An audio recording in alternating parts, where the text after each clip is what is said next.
U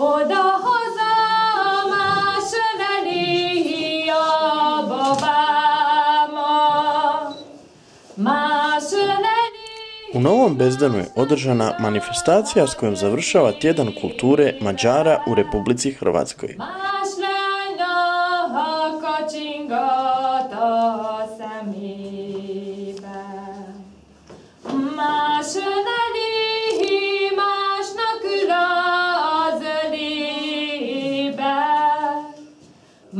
Uz izložbu tradicionalnih kolača i kecelja predstavljena je knjiga sa receptima novobezdanskih slastica.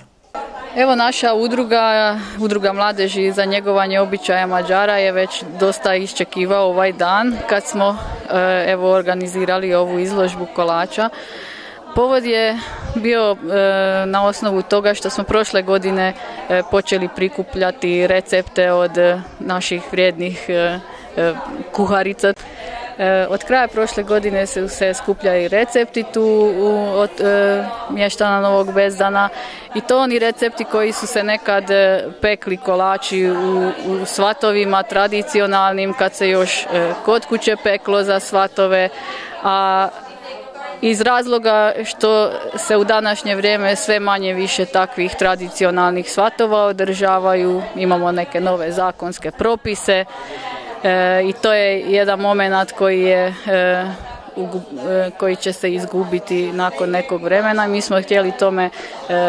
smo to htjeli zabilježiti za naredne generacije i tako iz tih prikupljenih recepata Savez mađarskih udruga u svome mjesečniku Ostavština na 2 jezika, znači mađarsko-hrvatski, je izdala ovu knjigu recepata, novobezdanskih recepata.